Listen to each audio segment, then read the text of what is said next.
जय हिंद दोस्तों। इस सवाल को जरा ध्यान से देखिएगा। ये जो क्वेश्चन पूछा गया है अभी जो रिसेंटली यूपीएससी का जो मेंस एग्जाम हुआ है उसी में ये क्वेश्चन पूछा गया है जीएस 1 में। तो देखिए आप लोगों को पता होगा कि यूपीएससी जो एग्जाम कंडक्ट कराता है उसमें 4 जीएस का एग्जाम लेता है।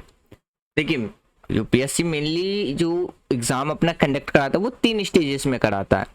Stage 1, stage 2, stage 3।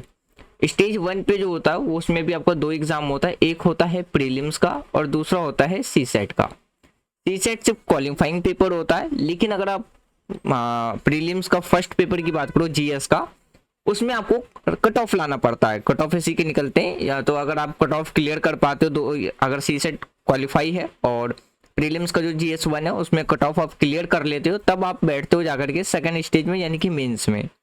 मेंस में भी एग्जाम होते हैं। मेंस में 6 खास एग्जाम होते हैं। जैसे पहले ही एग्जाम होगा आपका वो होगा ऐसे का, यानी कि निबंध राइटिंग का।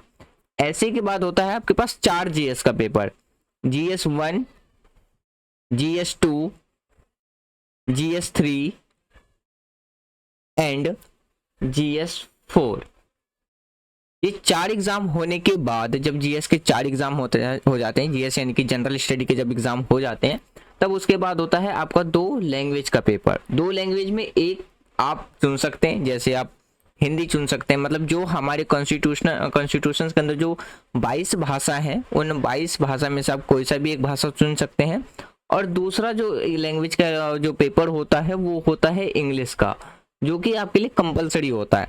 वैसे लैंग्वेज का पेपर भी सिर्फ क्वालिफाइंग होता है, लेकिन इसको भी आपको क्या करना पड़ता है, पास करना पड़ता है। एक आप अपने हिसाब से चुन सकते हैं और दूसरा इंग्लिश आपके लिए कंपलसरी रहता है। लैंग्वेज के पेपर होने के बाद आपके पास होता है ऑप्शनल का।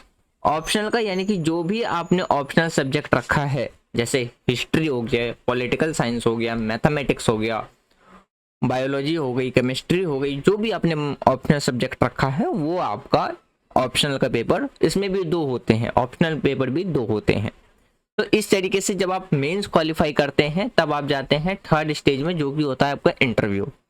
तो इंटरव्यू की प्रिपरेशंस जब मेंस क्वालिफाई हो जाती है तब करते हैं, लेकिन आपका मेन फोकस होना चाहिए भी मेंस पे। जब आप मेंस की प्रिपरेशंस करते हैं तो उसमें आपका प्रीलिम्स का सिलेबस ऑटोमेटिकली क्या होता है, कंप्लीट हो जाता है। प्रीलिम्स में सिर्फ और सिर्फ आपका जनरल स्टडी का जो पेपर 1 होता है वो कंप्लीट होगा। सी सेट के लिए आपको फिर भी मेहनत करनी पड़ेगी। अब यूपीएससी ने थोड़ा सा सी सेट में भी लेवल अप कर बढ़ा दिया है, क्योंकि मोस्टली जो स्टूडेंट होते हैं वो सी सेट को इग्नोर कर देते थे, ज़्यादा सीरियसली लेते नहीं थे। तो अब सी सेट का भी स्टैंडर्ड थोड़ा सा बढ़ गया। अब जीएस कंप्लीट कर लेते हैं तो जीएस सी सेट में रह जाते हैं। तो दोनों पेपर में आपको क्वालिफाई करना होता है। सी सेट तो बस क्वालिफाइंग पेपर है, इसमें आप 33-35% ले आओ तो हो जाएगा, लेकिन इसमें आपको अच्छे खासे मार्क्स लेके आने होते हैं।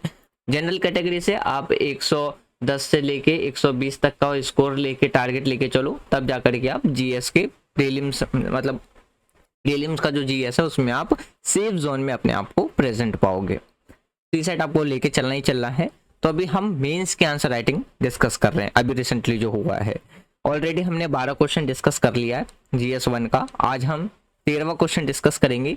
और अगर आप इस क्वेश्चन के कॉन्सेप्ट को देखोगे ना, इसका जो बैकग्राउंड है वो निकल के आता है जब हमारी कंट्री में ब्रिटिश आई थी ना, इंडस्ट्रियल रिवॉल्यूशन के टाइम, जो इंडस्ट्रियल रिवॉल्यूशन था उसके रिगार्डिंग में क्वेश्चन पूछा गया। बेसिकली अगर आपने जनरली 9th क्लास की भी आपने अगर हिस्ट्री पढ़ी होगी, या आपने जो ब्रिटिश जब हमारी कंट्री में आए थे उस टाइम पे भी आपने पढ़ा होगा, तो उसके रिगार्डिंग में आप ये इजीली सवाल जो है आप सॉल्व कर सकते हैं। ज़्यादा टफ सवाल नहीं है ये, जितना आपको लग रहा है कि मेंस बहुत हार्ड सवाल पूछ रहा है, तो ऐसा भी नहीं है। अगर आपके पास बेसिक कॉन्सेप्ट क्लियर है, आपने आंसर राइटिंग अच्छी प्रैक्टिस कर रखी है, तो ये सवाल ज़्यादा टफ नहीं है। देखिए आंसर राइटिंग इसलिए ज़्यादा इंपॉर्टेंट हो जाता है, आपके पास क्वेश्चन की संख्या ज़्यादा होती है, टाइम लिमिटेड होता है, आंसर आपको लॉन्ग लिखने होते हैं, यानी कि 150-250 वर्ड्स में लिखने होते हैं। आप जैसे जीएस का पेपर ही देख लो, 20 क्वेश्चन पूछे गए, जिसमें से 1 से 10 तक क्वेश्चन 150 शब्द में लिखना है, 10-10 मार्क्स का। 11 से 20 तक के क्वेश्चन है, 15 मार्क्स का है, 250 वर्ड में लिखना है। देखिए यहाँ पे क्लियरली आपको पता चल जाएगा कितने वर्ड्स में लिखने। चैलेंज यही होता है कि आपको 180 मिनट में आप अपना अट्रैक्टिव आंसर कैसे लिख सकते हो कि आपको आप मेंस क्वालिफाई कर सको। यही मेन चैलेंज निकल के आता है। तो ये जो चैलेंज को आप अगर अगर आपको टैकल करना है, फेस करना है, इसका सब बेस्ट अल्टरनेटिव जो एक तरीका होता है वो यही होता है कि आप डेली कम से कम 1-2 आंसर राइटिंग की प्रैक्टिस करें। इससे आपकी राइटिंग स्किल भी इम्प्रूव हो जाएगी, स्पीड भी इम्प्रूव हो जाएगी। तो उसी पे अभी हम क्या कर रहे हैं, डिस्कस कर रहे हैं। यहाँ पे मैं अपने कुछ पॉइंट्स रखता हूँ, कुछ पॉइंट्स अगर आपको लगता है कि ये पॉइंट्स भी हो सकते थे, आप कमेंट बॉक्स में बताइए। अगर हो तो मैं उस कमेंट को क्या कर दूंगा, पिन कर दूंगा, ताकि अगर कोई और स्टूडेंट इस आंसर राइटिंग वीडियो को अगर देखता है, हाँ, तो वो भी पॉइंट्स जो पिन किया होगा पॉइंट्स है उसको भी वो एनालाइज करेगा, अपने पॉइंट्स वो भी रख सकता है। इस तरीके से हमारा जो आंसर राइटिंग डिस्कशन है वो चलता रहेगा। आपको ज़्यादा नहीं, बस हार्डली 10 से 15 मिनट आपको निकालना होता है एक आंसर के लिए। अगर आप आंसर देख रहे हैं कि इसका आंसर क्या हो सकता है, तो ये मैंने किसी ऑफिशियली साइट से नहीं उठाया है आंसर, किसी का कॉपी पेस्ट किया हुआ नहीं है कि आपको लगता है कि अगर मैंने यूपीएससी के साइट से या बड़े बड़े जो टीचर्स अपने चैनल पे या कोचिंग में आंसर रिव्यू करा, तो नहीं, ये मेरे खुद के आंसर लिखे हुए हैं जो मैंने एनालाइज करके लिखे हैं, वही पॉइंट्स में डिस्कस करता हूँ। और अगर आपको लगता है कि ये पॉइंट्स हो सकते हैं, आप बिल्कुल मेंशन करें। एक चीज़ और मैं बता दूं, अगर आप न्यू स्टूडेंट हैं और प्रिपरेशन स्टार्ट कर रहे हैं, तो आपको डायरेक्ट स्टैंडर्ड बुक पे शिफ्ट नहीं होना है। पहले आपको सिलेबस एनालाइज करना है। सिलेबस एनालाइज करने के बाद आपको previous year question paper analyse करना है। जब आप ये दोनों काम कर लोगे, तब आपको क्या करना है, पहले एनसीईआरटी कंप्लीट करना है। जब आप एनसीईआरटी कंप्लीट करोगे तो वो आपके लिए एक ऐसा बेस स्ट्रक्चर तैयार कर देगा कि आपको स्टैंडर्ड बुक समझने में ज़्यादा डिफ़िकल्टीज नहीं आएगी। इसीलिए लोगों के द्वारा जो एक्सपर्टीज़ हैं, प्रिपरेशन जो करवा रहे हैं, जो स्टूडेंट हैं जिन्होंने अटेम्प्ट्स अच्छे खासे दे दिए हैं फिर भी प्रिपरेशन कर रहे हैं, आप उनसे भी अगर आप कंसल्ट करोगे, एडवाइस अगर लोगे, तो वो भी पहली चीज़ आपको यही बताएंगे, NCERT is must for all examinations. अगर आप प्रिपरेशन कर रहे हैं खास करके गवर्नमेंट जॉब की, तो सब में काम आएगा। और अगर आपको लगता है कि ये जो आंसर राइटिंग डिस्कशन है सिर्फ यूपीएससी में ही काम आने वाला है, तो नहीं। इससे आपको क्या होगा, यहाँ पे कुछ पॉइंट्स आपको पता चलते जाएंगे, तो आपको क्या होगा, एक टॉपिक भी क्लियर होता चला जाएगा। जैसे अगर हम इंडस्ट्रियल रिवॉल्यूशन की बात करते हैं, तो इंडस्ट्रियल रिवॉल्यूशन आया था यूरोप में और ब्रिटेन के अंदर।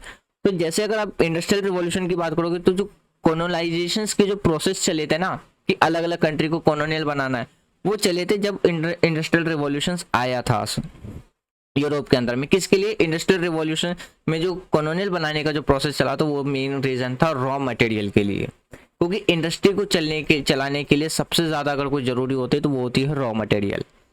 तो वही सारे पॉइंट्स हम डिस्कस करेंगे। थोड़ा इंट्रोडक्शन लंबा हो जाता है, अगर आपको ये इंट्रोडक्शन पार्ट नहीं देखना, सिर्फ मेन आंसर देखना है, तो आप वो 4 से 5 मिनट का जो टाइम होता है, आप उसको आगे करके आप डायरेक्ट मेन आंसर पे जा सकते हैं। तो चलिए स्टार्ट करते हैं अपना आज का डिस्कशन, जो मेन आंसर है।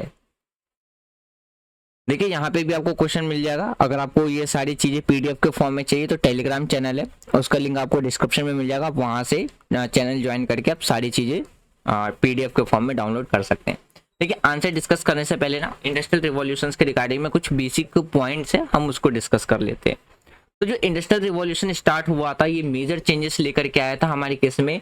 जो मैन्युफैक्चरिंग सेक्टर था उसमें चेंजेस लेकर के आया था। मैन्युफैक्चरिंग सेक्टर, टेक्नोलॉजी, सोसाइटी के अंदर बहुत सारे चेंजेस लेकर के आया था। और जो इंडस्ट्रियल रिवॉल्यूशन आया था वो कब आया था, 18वीं सेंचुरी के बाद आया था। मेनली कहाँ पे आपको देखने को मिलेगा, इंग्लैंड में आपको देखने को मिलेगा। तो देखिए जब इंडस्ट्रियल रिवॉल्यूशन आया था ना, क्या क्या चीजेस चेंजेस देखने को मिले थे। पहला चेंजेस हमें यही देखने को मिला था, जो शिफ्ट थे। अगर हम हैंड प्रोडक्शंस की बात करते, तो वो हैंड प्रोडक्शन से शिफ्ट होके हम किस पे चले गए थे, मशीन पे चले गए थे।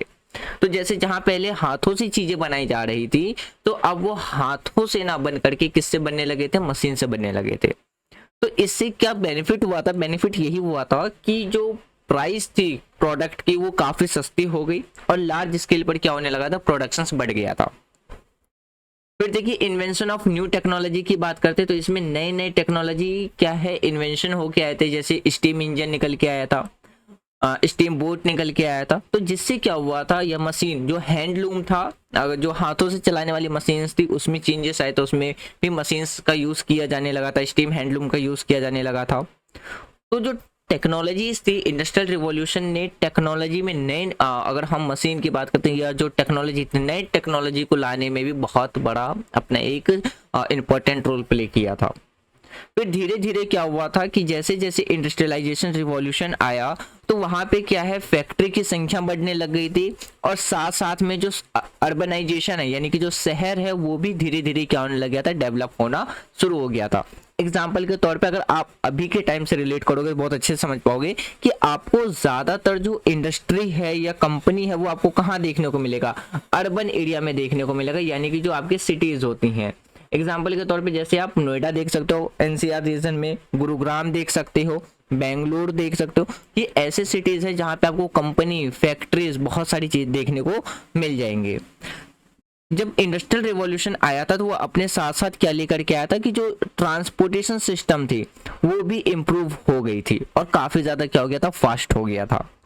तो जैसे स्टीम इंजन जैसे ही आया था तो ट्रांसपोर्टेशन सस्ता भी पड़ गया और उसने काफ़ी ज़्यादा जो टाइम था उसको रिड्यूस करना शुरू कर दिया था। फिर जैसे सुएज कैनाल जो ओपन हुआ था, सुएज कैनाल कब ओपन हुआ था, तो ये हुआ था आपका 17 नवंबर 1869 में। तो जैसे ही सुएज कैनाल हुआ था तो अप्रोक्स जो 7000 किलोमीटर था उसने ब्रिटिश का जो जब कंट्रोल था हमारी कंट्री पे उसने 7000 किलोमीटर क्या कर दिया था, रिड्यूस कर दिया था। तो जैसे ही सुएज कैनाल ओपन हुआ तो ब्रिटिश का जो कंट्रोल था हमारी कंट्री पे और ज़्यादा क्या हो चुका था, मजबूत हो गया था। ऐसा भी आपको देखने को मिल जाएगा अगर आपने बुक रीड किया होगा तो। इंडस्ट्रियल रिवॉल्यूशंस के साथ साथ क्या हुआ था, जैसे ही इंडस्ट्रियल रिवॉल्यूशंस आया था तो उसने अपने साथ क्या लाया था कि जो प्रोडक्शन है और जो ट्रेड है उसमें काफ़ी ज़्यादा इंक्रीज हो गई थी। तो जैसे प्रोडक्शंस बढ़ गया था, जो प्रोडक्ट के माल है यानी कि मतलब उस प्रोडक्ट के माल करूँ, जो प्रोडक्ट बनाए जाते थे, प्रोड्यूस किया जाता था, वो काफ़ी चीप हो गए थे, सस्ते पड़ रहे थे।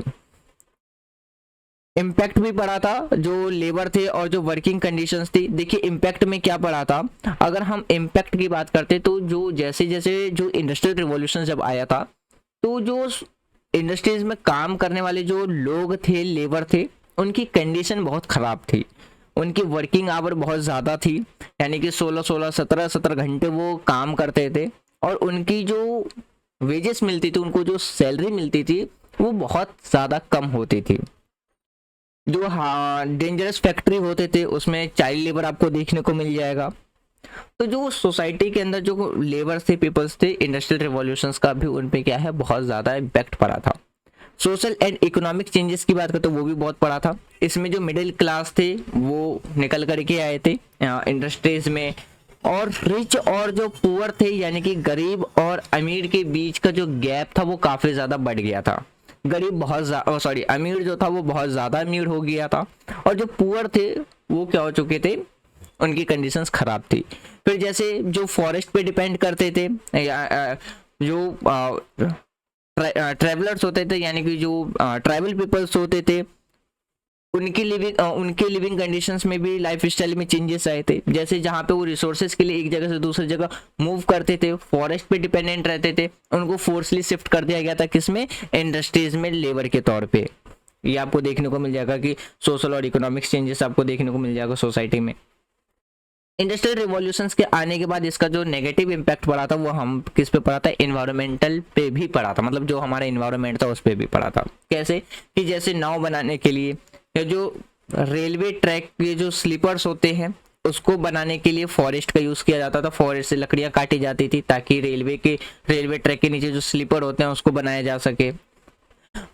फिर other spread to other country का मतलब यहाँ पे आप ऐसे समझ सकते हो कि जो जब इंडस्ट्रियल रिवॉल्यूशन आए थे तो यूरोप के अंदर में क्या है, एक तरीके से कॉम्पिटिशन्स निकल के आई थी कॉलोनाइजेशंस बनाने की, कि कौन कितने ज़्यादा कंट्री को क्या बना सकता है, कॉलोनियल बना सकता है। रीज़न एक तो उन्हें लेबर की रिक्वायरमेंट होती थी, चीप लेबर की रिक्वायरमेंट, प्लस रिसोर्सेज के लिए।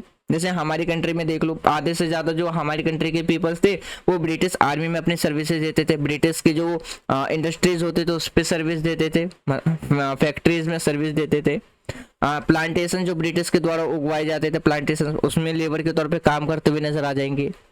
या जो कंस्ट्रक्शंस के टाइम कंस्ट्रक्शंस में जो लेबर की रिक्वायरमेंट होती तो उसमें नजर आ जाएंगे। तो जो इंडस्ट्रियल रिवॉल्यूशंस थे ये इसके कुछ पॉइंट्स थे जो हमें सोसाइटी में देखने को मिले थे। कुछ पॉजिटिव इम्पैक्ट थे लेकिन सोसाइटी में कॉलोनियल टाइम पे इसके नेगेटिव इम्पैक्ट्स भी थे। अब हम बात करते हैं किस बारे में, अपने मेन आंसर के बारे में। तो जो इंडस्ट्रियल रिवॉल्यूशन था वो इंग्लैंड में हुआ था और इसने एक बहुत बड़ा रोल प्ले किया था कि जो हैंडीक्राफ्ट प्रोडक्ट होते हैं, प्रोडक्ट्स थे, जो कॉटेज इंडस्ट्रीज थी भारत के अंदर में, उसको ब्रेक डाउन करने का, डिक्लाइन करने का। देखिए इसका आंसर अगर आपको पढ़ना है ना, तो जो क्लास 12th की इकोनॉमिक्स की बुक है आप उसमें पढ़ोगे ना, तो ये सारे मेन पॉइंट आपको नजर आ जाएंगे। ब्रिटिश के टाइम पे, जो कॉलोनियल टाइम पे जो हमारे इकोनॉमिक्स की जो कंपेयर करने की गई थी कि किस वजह से हमारी जो इकोनॉमिक्स थी वो डिक्लाइन हो गई थी, हरास इकोनॉमिक्स देखने को मिलेगी एक तरीके से। तो पहला पॉइंट, इसमें हम 6 पॉइंट डिस्कस करेंगे। पहला होगा introduction of machine made goods, दूसरा पॉइंट होगा flood of British goods in India market, destructions of local economy, raw material exported not manufactured good, decline to traditional skill और unfair trade policy। ये 6 point हम discuss करेंगे according to जो question होगा। सबसे पहले हम बात करते हैं introductions of machine made goods. जब ब्रिटिश यानी कि जब ब्रिटेन के अंदर, इंग्लैंड के अंदर जब इंडस्ट्रियल रिवॉल्यूशंस आया था, तो उन्होंने क्या किया था, जो मशीन से बने हुए प्रोडक्ट होते थे उसको इंट्रोड्यूस किया था। जैसे कि हमारे कपड़े, यानी कि जो कपड़ा होता था वो, तो ब्रिटेन के अंदर जो ब्रिटिश इंग्लिश फैक्ट्री के अंदर में जो कपड़े बनाए जाते थे, जो टेक्सटाइल इंडस्ट्री था उसमें क्या थे, जो कपड़े मैन्युफैक्चर्स होते थे वो काफ़ी ज़्यादा तेज़ी से होते थे और वो इंडियन कंपेयर में, यानी कि हमारे देश के कपड़ों के मुकाबले में काफ़ी ज़्यादा क्या होता था, सस्ता होता था। तो हमारी कंट्री में जो वेवर्स होते थे, यानी कि जो बुनाई करते थे कपड़ों का, जो हैंड के द्वारा किया जाता था, वो कम्प्लीटली क्या हो चुका था, खत्म हो गया था। क्यों? क्योंकि मशीन से बने हुए जो कपड़े होते थे वो ज़्यादा सस्ते मिल जाते थे, तो लोगों ने उसकी तरफ क्या कर लिया था, शिफ्ट कर लिया था। तो हमारी कंट्री में जो कपड़े होते थे वो ब्रिटेन से बने हुए कपड़े हमारे कंट्री में ज़बरदस्ती क्या किया जाता था, इंपोर्टेड किया जाता था ब्रिटेन से। तो इस वजह से जो हमारी बुनाई करके जो कपड़े थे वो क्या हो चुके थे, डिक्लाइन हो चुके थे, खत्म हो चुके थे। अगर आप हिंदी मीडियम के स्टूडेंट हैं तो आपको हिंदी में भी क्या है, पॉइंट्स मिल जाएगा। देखिए दूसरा पॉइंट आता है flood of British goods in Indian market. मतलब जब हमारी कंट्री में कॉलोनियल टाइम चल रहा था, ब्रिटिश गवर्नमेंट की जो रूल चल रहा था, तो ब्रिटिश के द्वारा एक पॉलिसी लाई गई थी कि इंडिया के अंदर से, मतलब हमारी कंट्री से सिर्फ और सिर्फ क्या होगा, रॉ मटेरियल ही एक्सपोर्ट होगा ब्रिटिश के अंदर में, ब्रिटेन के अंदर में, और वो भी काफ़ी कम कीमत पे, बहुत ही कम कीमत पे। और ब्रिटिश से क्या होगा, जो बने हुए कपड़े होंगे या जो प्रोडक्ट माल होगा वो क्या होगा, इंडिया के अंदर में एक्सपोर्ट किया जाएगा और उस पर हैवी टैक्सेस लगाए जाएंगे। तो ये आपको देखने को मिल जाएगा। मतलब उसमें मतलब ये समझिए कि जो एक्सपोर्ट होगा their goods to India without much tax, उस पर यानी कि ज़्यादा टैक्स नहीं होगा, जिसकी वजह से वो क्या था, काफ़ी ज़्यादा सस्ता था। इन शॉर्ट, अगर ब्रिटिश सरकार की ये पॉलिसी थी कि इंडिया को बिना ज़्यादा करके, मतलब बिना ज़्यादा टैक्स के क्या होगा, भारत में अपना सामान निर्यात करने की अनुमति दे दी गई थी। तो लोगों के द्वारा क्या है कि जो चीप जो ब्रिटिश कपड़े होते थे वो खरीदने शुरू कर दिए गए, और जो हाथ के बने हुए इंडियन कपड़े होते थे वो काफ़ी ज़्यादा क्या हो चुके थे, एक्सपेंसिव हो गए थे। ये पॉइंट्स आप एग्जांपल के तौर पे देख सकते हो। तीसरा पॉइंट आता है डिस्ट्रक्शंस ऑफ लोकल इकोनॉमी, यानी कि बहुत से जो इंडियंस आर्टिशियंस थे उन्होंने अपने जो जीवन है, यानी कि अपना जो रोजगार है वो क्या कर दिया था, खो दिया था। इसका रीज़न क्या था, लोगों ने इंडियन कपड़ों को खरीदना ही बंद कर दिया था, यानी कि जो इंडियन प्रोडक्ट्स होते थे वो खरीदना पूरी तरीके से बंद कर दिया था। जैसे अगर हम एग्जांपल के तौर पे बात करें तो जो बंगाल के जो वेवर्स थे, बुनकर थे, उनको काफ़ी ज़्यादा क्या हुआ था, लॉस हुआ था। इसी वजह से लॉस हुआ था क्योंकि जो इंडिया के अंदर से जो कपड़े बाहर यूरोप के साइड जो काफ़ी ज़्यादा डिमांड में होते थे, जिसमें इंडियंस को काफ़ी प्रॉफिट होता था, वो ख़त्म हो गए थे। ह्यूज लेवल पे उनको काफ़ी ज़्यादा क्या हुआ था, लॉसेस हुए थे। उसकी जगह पे रिप्लेस कर दिया था ब्रिटिश कपड़ों ने। हमारे हैंडीक्राफ्ट फैब्रिक्स जो होते थे उसको रिप्लेस किसने किया था, ब्रिटिश ने। तो इस तरीके ब्रिटिश के जो प्रोडक्ट होते थे, कपड़े होते थे, इस तरीके से जो हमारी इकोनॉमी थी पूरी तरीके से ब्रिटिश के द्वारा क्या कर दिया गया था, डिस्ट्रॉय कर दिया गया था। तो हमारी कंट्री में जो ब्रिटिश ने 200 साल रूल किया था ना, इसका मेन रीज़न ये था कि सबसे पहले जो हमारी इकोनॉमी उसको ब्रिटिश ने डिस्ट्रॉय किया, और उसके बाद और ज़्यादा कंट्रोल लाने के लिए क्या किया, उन्होंने डिवाइड एंड रूल की पॉलिसी अपनाई, यानी कि आपस में लोगों को डिवाइड कर दो और खुद शासन करते रहो। फिर देखिए फोर्थ पॉइंट की बात करते हैं, raw material exported non manufactured goods. यानी कि ब्रिटिश रूलर्स के द्वारा जो हमारी कंट्री में जब ब्रिटिश रूल करते थे तो उन्होंने क्या किया था, हमारी कंट्री के जो भी रॉ मटेरियल्स होते थे जैसे कॉटन हो गया, वो अपनी कंट्री में क्या करते थे, वो एक्सपोर्ट करके ले जाते थे और हमारी कंट्री में मैन्युफैक्चर्ड जो प्रोडक्ट होता था वो ला करके बेचते थे। तो जिसकी वजह से जो हमारे रॉ मटेरियल्स वो जब अपने कंट्री में एक्सपोर्ट करके ले जाते थे तो वो काफ़ी कम कीमत में लेके जाते थे, और जो मैन्युफैक्चर गुड को वो लाते थे तो वो हमारी कंट्री में काफ़ी ज़्यादा कीमतों पे बेचते थे। जैसे कॉटन हमारे लिए एक रॉ मटेरियल का काम करता है थ्रेड बनाने के लिए, और थ्रेड से ही क्या बनता है, कपड़े बनते हैं। तो ब्रिटिश फैक्ट्री के द्वारा जो फिनिश कपड़े होते थे वो दोबारा हमारी ही कंट्री में ला करके हमें ही बेचा जाता था। उसके बाद देखिए जो फिफ्थ पॉइंट है वो था डिक्लाइन ऑफ ट्रेडिशनल स्किल, यानी कि जो ट्रेडिशनल स्किल थी, ट्रेडिशनल का मतलब होता है जो लंबे समय से चलता आ रहा हो, जैसे हम पारंपरिक जो कौशल होता है उसको कहते हैं हिंदी में। तो ब्रिटिश के द्वारा क्या है, जो कुछ प्रोडक्ट्स जो खरीदे जाते थे, यानी कि जब लोगों ने उनके उत्पादन खरीदने बंद कर दिए थे ब्रिटिश के, तब उन्होंने क्या किया था, जो हमारी कंट्री के जो क्राफ्ट्समैन होते थे उनको, जो उनके ट्रेड्स होते थे उनको वहाँ से छोड़ने पर मजबूर किया गया था। जैसे जो पॉटर्स होते थे जो मट्टी के बने हुए बर्तन बनाते थे, या जो मेटल वर्कर होते थे लोहे या धातु के जो सामान वस्तुएं बनाया करते थे, या हम अदर कॉटेज इंडस्ट्रीज की बात करते तो ब्रिटिश के द्वारा ये सारी चीजें क्या थी, बंद करवा दी गई थी। लेकिन फिर आज का जो मतलब लास्ट पॉइंट था वो था अनफेयर ट्रेड पॉलिसी। ब्रिटिश के द्वारा जो पॉलिसी लाई गई थी वो इस तरह की पॉलिसी लाई गई थी कि जिसमें सिर्फ और सिर्फ ब्रिटिश का ही क्या हो, प्रॉफिट हो, ना कि इंडियन इंडस्ट्री का। तो जो ब्रिटिश की पॉलिसी थी वो इस तरह से थी कि हमारी कंट्री की जो इंडस्ट्रीज थे उसको सरवाइव कर पाना पॉसिबल नहीं था, यानी कि काफ़ी ज़्यादा डिफिकल्टीज थी। जैसे उनके द्वारा क्या टैक्स इंक्रीज कर दिया गया था हमारी इंडस्ट्रीज के प्रोडक्ट को, इतना ज़्यादा टैक्स लगा दिया था कि वो काफ़ी ज़्यादा क्या हो चुका था, कॉस्टली हो चुका था जो हमारे प्रोडक्ट्स थे। तो और जो ब्रिटिश के जो इंपोर्ट किए हुए प्रोडक्ट होते थे उस पर कम टैक्स होता था, इसलिए इंडियन प्रोडक्ट के मुकाबले उनकी जो वस्तुएं होती थी वो काफ़ी ज़्यादा क्या होती थी, सस्ती होती थी।